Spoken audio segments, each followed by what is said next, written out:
مرحبا أعزائي المشاهدين من المحيط إلى الخليج في برنامجكم عرب شو. هذه الحلقة تأتي استجابة مني لتعليق السيد رمضان، والذي يعتبر من أحد أفراد أسرة عرب شو على اليوتيوب، والذي كتب لي في العديد من التعليقات أنه يريد مني أن أقدم حلقة حول مشروع قناة طابة العريش، والذي سيقام إن شاء الله في شبه جزيرة سيناء. وفي الحقيقة أخذت فترة زمنية معينة حتى أستطيع أن أدرس هذا المشروع من جوانبه الهندسية والتقنية، كذلك فوائده الاقتصادية والعسكرية والسياسية والاستراتيجية، وكيف سيساهم هذا المشروع في تغيير وجه مصر إلى الأفضل. وننطلق بأهم معطيات هذا المشروع، وهو أنه سيوفر مواطن شغل بين 7 مليون موطن شغل إلى 8 مليون موطن شغل، وهذا رقم هام جدا نظرا لأن هنالك دول لا يتجاوز عدد سكانها 5 مليون نسمة، وبالتالي هذا المشروع يمكن أن يكون مشروع بحجم دولة. بالإضافة إلى هذا سوف يحقق عائدات اقتصادية تتجاوز قناة السويس ب6 مرات، وكذلك سوف يساهم هذا المشروع في تحقيق الأمن المصري، وذلك عبر ترفيع الأمان في البوابة الشرقية المصرية. وكذلك سيكون لهذا المشروع العديد من المشاريع الصغرى المصاحبة له، ويمكن أن نتحدث على تعمير لشبه جزيرة سيناء وجعلها منطقة صناعية، وبالتالي ستصبح جزيرة سيناء من أكبر الجزر الصناعية في العالم. وأهم نقطة حسب اعتقادي هي أن هذا المشروع سيكون تمويله ذاتيا، يعني سوف يصرف هذا المشروع على نفسه بنفسه، يعني دون أن تتكبد الدولة مصاريف طائلة من أجل تمويل هذا المشروع العملاق. وبعد كل هذه المعطيات لدينا الآن العديد من التساؤلات حول هذا المشروع، أبرزها: لماذا نقوم ببناء قناة جديدة بينما لدينا قناة السويس والتي تعتبر جزءا من الهوية المصرية والتي تجاوز عمرها القرن ونصف؟ كذلك هنالك تساؤلات حول ما هي الخصائص الهندسية المميزة لهذا المشروع مقارنة بالمشاريع المماثلة له، وعلى رأسها قناة السويس. كذلك كيف لهذا المشروع الاقتصادي أن يكون له بعد عسكري حاسم في الحروب المستقبلية، يعني الدور العسكري لهذا المشروع. كذلك هنالك إشكاليات حول البعد الاقتصادي والسياسي والاستراتيجي والجيوبوليتيكي لهذا المشروع، يعني الأهداف من بناء هذا المشروع وتأثيره على الدولة المصرية. وأهم سؤال حسب اعتقادي هو: كيف سوف ينفق هذا المشروع على نفسه بنفسه، يعني الإنفاق الذاتي، ولن تتدخل الدولة بالاقتراض من دول أخرى أو تدخل خارجي من أجل بناء هذا النوع من المشاريع. كل هذا وأكثر سوف نشرحه لكم بعد هذا الانترو.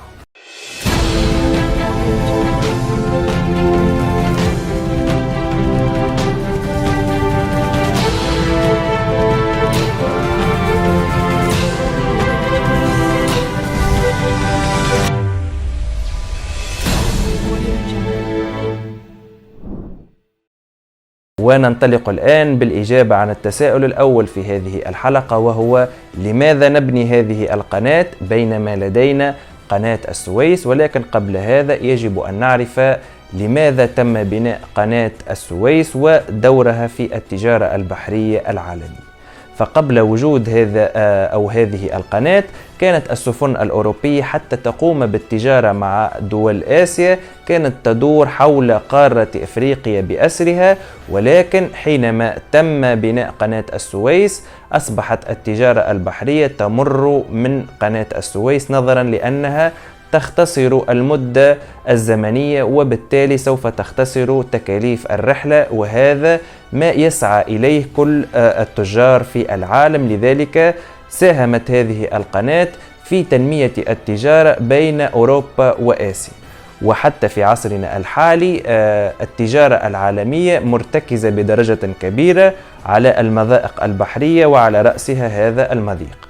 كذلك يوجد العديد من النقاط السلبية داخل قناة السويس، والتي ستؤثر عاجلا أم آجلا على مستوى مداخيلها وعلى مستوى تأثيرها في التجارة العالمية مستقبلا. ومن أبرز هذه النقاط السلبية أنها لا يمكنها أن تستوعب سفن تكون حمولتها أكثر من 240 ألف طن، بينما التوجه العام الآن في التجارة هو نحو السفن العملاقة والتي حمولتها حوالي نصف مليون طن، وحتى هنالك مشاريع من أجل بناء سفن حمولتها مليون طن، وهذا بالتالي سوف يؤدي إلى عدم مرور هذه السفن في هذه القناة، وبالتالي سوف يؤدي إلى انخفاض مداخيلها، نظرا لأن تكاليف النقل داخل هذه السفن العملاقة ستكون أقل بكثير من تكاليف النقل داخل السفن التي تكون حمولتها أقل.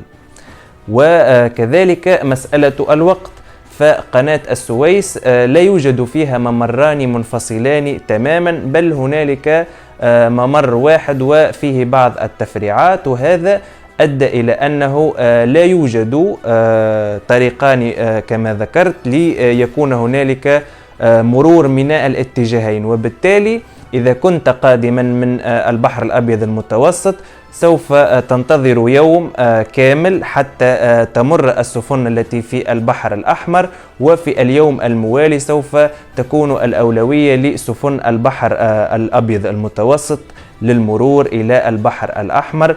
ويعني هنالك تناوب في الأيام، يعني يمكن أن تنتظر السفينة أكثر من يوم كامل. بالإضافة إلى هذا يوجد العديد من الانحناءات في هذه القناة، مما يؤثر سلبا على معدل الوقت داخل هذه القناة، والذي يصل حوالي 18 ساعة، وهذا رقم ضخم، يعني حوالي يوم كامل في الانتظار ويوم كامل في المرور، وهذا يتطلب يقظة كاملة من ربان السفينة حتى لا يجنح في هذه القناة، مثل ما حدث مع السفينة الشهيرة ايفر جيفن في الفترة السابقة، وأدى جنوحها في قناة السويس إلى إغلاقها، وهذا الإغلاق أدى إلى تعطيل التجارة العالمية، وهذا كذلك لوح ببروز قنوات منافسة لقناة السويس، وهم مثل قناة بنغوريون في الأراضي الفلسطينية المحتلة، والتي يسعى أن يكون هنالك ممر بالقرب من قناة السويس، يعني سوف يكون منافس جدي للقناة المصرية، بل سيكون أفضل منها، نظرا لأنه سوف يحفر في أرض صخرية، وبالتالي لن يكون هنالك مشاكل مثل التي نراها الآن داخل قناة السويس، والتي دائما تقتضي تهيئتها من الحين إلى آخر. بينما هذه القناة المحفورة أو التي ستحفر لا قدر الله في هذه الأرض ستكون أرضا صخرية، وسوف تساهم في تطور الاقتصاد الصهيوني وفي إضعاف الدولة المصرية. كذلك طريق الشمال، والذي تعول روسيا على أن يكون هو الطريق العالمي للملاحة بين أوروبا وآسيا، نظرا لأنه يختصر المسافة أكثر فأكثر، وكان هذا الطريق متروكا لعدة سنوات، نظرا لأن أغلب أشهر السنة يكون مغطى بالثلوج، ولكن بسبب الانحباس الحراري أصبح هذا الممر تقريبا ممرا يمكن المرور فيه أكثر من نصف أيام السنة، وهذا بطبيعة الحال يهدد الكيان المصري. وبالتالي حسب اعتقادي كما يقول الإخوة المصريين أنفسهم كذلك، أنه يجب أن تأكل نفسك قبل أن يأكلك أحد آخر، يعني كل نفسك بنفسك قبل ما حد يأكلك. ويمكن لك عزيزي المشاهد الآن أن تتساءل وتقول أنه الآن يوجد مشروع لبناء قناة سويس جديدة بالقرب من قناة السويس الحالية، ولكن هذا المشروع هو في إطار رفع كفاءة قناة السويس لا غير، بينما مشروعنا الذي نتكلم عليه هو مشروع سوف يقلب موازين القوة وسوف يحقق طفرة اقتصادية في الدولة المصرية. فلا نخلط بين أهداف هذا المشروع وأهداف مشروع قناة السويس الذي يتم الآن فعله على أرض الواقع.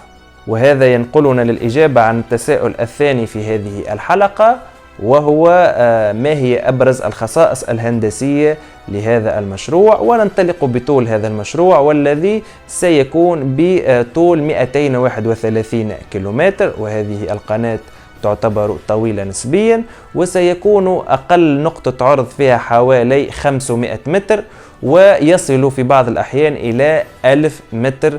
وكذلك هذه القناة ستكون بعمق 80 متر، والعمق مهم جدا. كيف ذلك؟ نظرا لأنه يحدد السفن التي يمكنها الإبحار عبر هذه القناة، وبالتالي هذا العمق سوف يسمح بكل سفن الكوكب أن تمر في هذه القناة.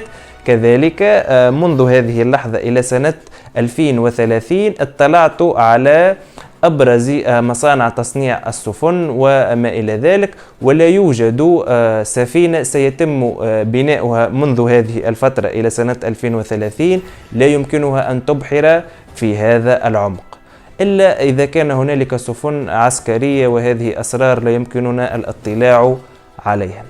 كذلك هذه القناة لن تحتاج صيانة دورية مثل قناة السويس، وهذا يعتبر حافزا جيدا من أجل القيام ببنائها. فقناة السويس تكلف الدولة المصرية مليارات الجنيهات سنويا من أجل رفع الأتربة منها ومن أجل صيانتها وما إلى ذلك، بينما هذه القناة سوف تحتاج لصيانتها أقل تقدير حوالي القرن أو القرنين، لأنها سوف تحفر وتبنى بمواصفات حديثة.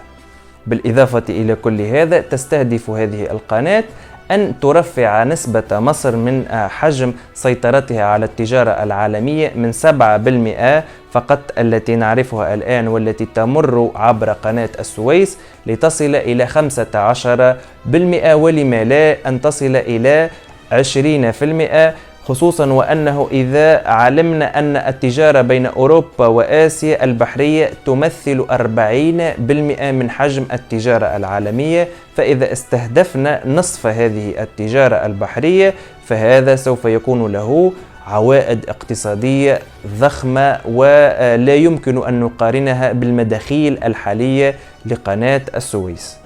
وهذه المداخيل وهذه الأهمية الاستراتيجية تقودنا كذلك إلى التساؤل الثالث في هذه الحلقة حول مسألة القوة والنفوذ العسكري لهذا المشروع الاقتصادي، وكيف لهذا المشروع الاقتصادي أن يلعب دورا في حماية البوابة الشرقية من الدولة المصرية. وأول نقطة يجب أن ندرسها عسكريا هي هذه القناة، والتي ستكون مثل خط الدفاع الأول في مواجهة الكيان الصهيوني. ولقد لاحظنا في الحروب الفارطة بين مصر والكيان الصهيوني كيف ساهمت قناة السويس في عرقلة تقدم القوات البرية الصهيونية للداخل المصري، وكيف ساهمت هذه القناة بدرجة مهمة في خسارة الحرب من جانب الكيان الصهيوني، وأنا أقصد حرب 73.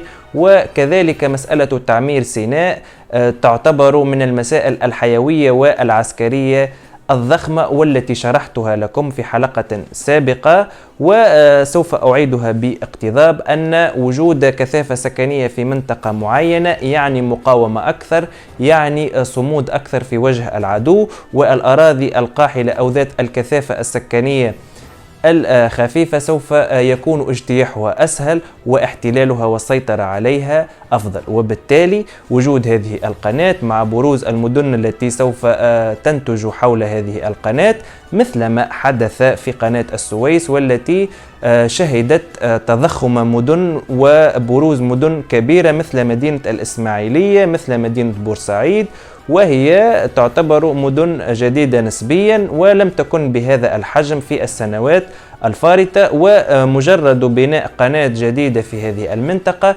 سوف يؤدي إلى بروز مدن مليونية، وبالتالي سوف تلعب هذه القناة دور الخندق، وسوف تعيق تقدم قوات الكيان الصهيوني. وركز معي عزيزي المشاهد، فعندما تعيق القوات البرية لأي جيش ملاصق لك على حدودك الجغرافية سوف تنقل الحرب داخل أرضه، وبالتالي سوف لن يكون هنالك خسائر فادحة بالطريقة التي سوف تدور فيها الحرب داخل أرضك أنت.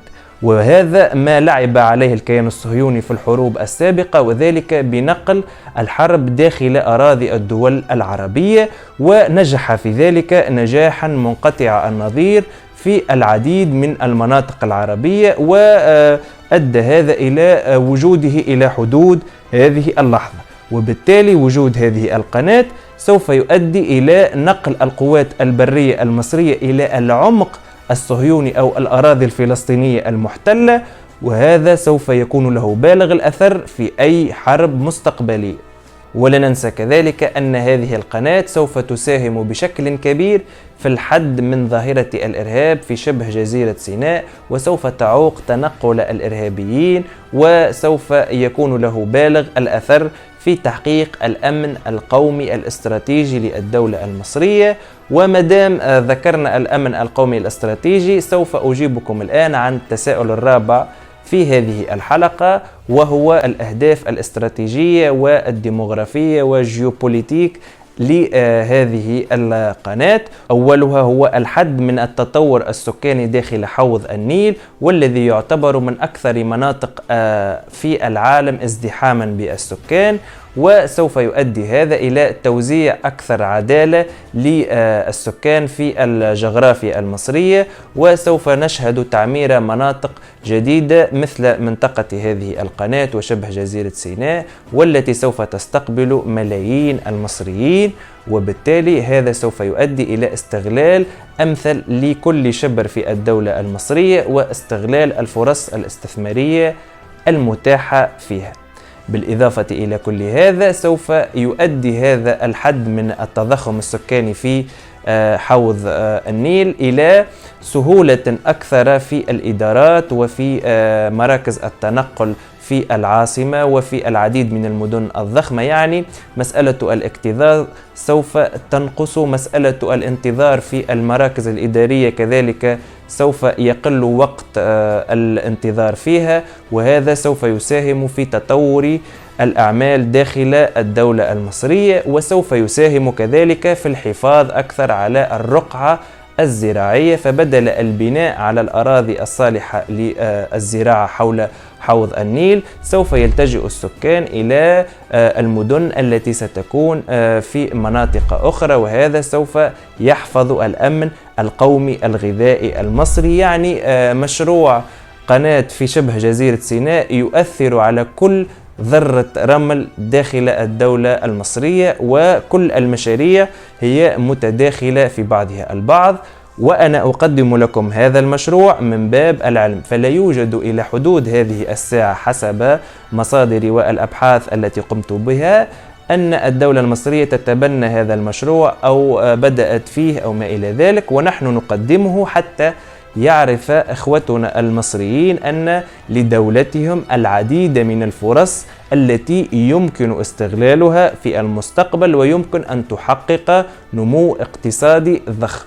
وهذا بدوره سوف ينعكس على صورة مصر في محيطها وفي الخارج، بل حتى إنه في الداخل المصري سوف تتغير صورة مصر إلى الأفضل، وسوف تصبح مصر هي المتحكم الرئيسي في الملاحة العالمية، خصوصا في ظل تعاظم التجارة البحرية. وسوف تأتي الدول من المشرق والمغرب من أجل نيل رضاء الدولة المصرية، من أجل الحصول على أفضلية في المرور أو العديد من الخدمات الأخرى.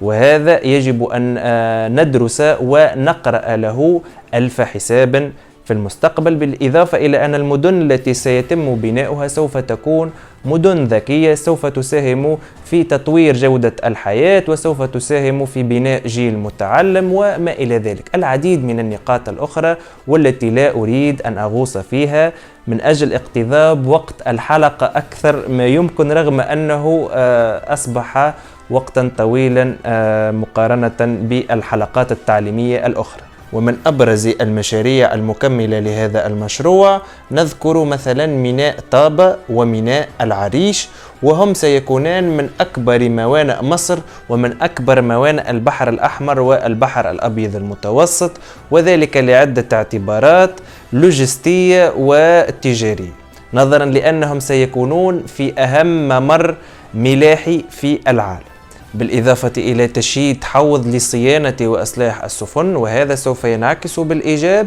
على تدريب الكوادر المصرية من أجل صناعة وإصلاح وبناء السفن المدنية والتجارية والعسكرية. كذلك سيتم ربط طرفي القناة بشبكة لسكك الحديد، وهذا سيكون له بالغ الأثر في تنمية أطراف القناة، وكذلك سوف يساهم في تدعيم التجارة البرية في المنطقة. وكذلك يوجد مشروع لبناء محطة لتداول الحاويات، وكذلك مركز للترانزيت وهو مخزن ضخم في أحد هذه المناطق بالقرب من الميناء، بالإضافة إلى أن هذا المشروع كما ذكرت سوف يوفر 8 مليون فرصة عمل وسوف يساهم في عائدات اقتصادية ضخمة.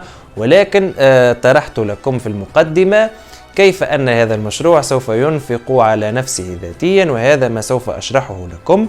فهذا المشروع ينقسم بناؤه إلى 3 مراحل. المرحلة الأولى تسوية مسار هذا المشروع على مستوى سطح البحر، يعني كل الأراضي المرتفعة مثل الجبال، الهضاب وما إلى ذلك سوف يتم إزالتها، وهذه الأتربة والمعادن وما إلى ذلك تساوي قيمتها ملايين الدولارات ومليارات الأطنان من هذه المواد. وكما تشاهدون في هذا الجدول المتعلق بالمرحلة الأولى من هذا المشروع يوجد أكثر من 23 مليار متر مربع من الحجر الجيري، ويوجد أكثر من 7 مليار متر مربع من الحجر الرملي، ويوجد كذلك 7 مليار أخرى من الديناميت، ويوجد 4 مليار من الطفلة، ويوجد 5 مليار متر مربع من الزلط والرمل.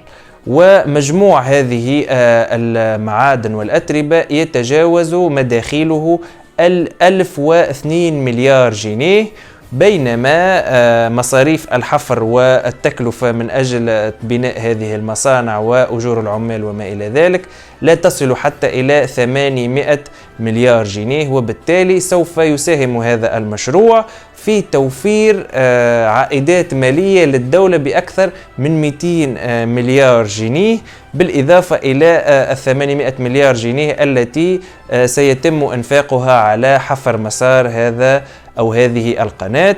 وهذا يظهر لكم كيف سوف ينفق هذا المشروع ذاتيا على نفسه. ونمر إلى المرحلة الثانية والتي سوف يتم فيها حفر هذه القناة على مستوى 80 مترا تحت سطح البحر.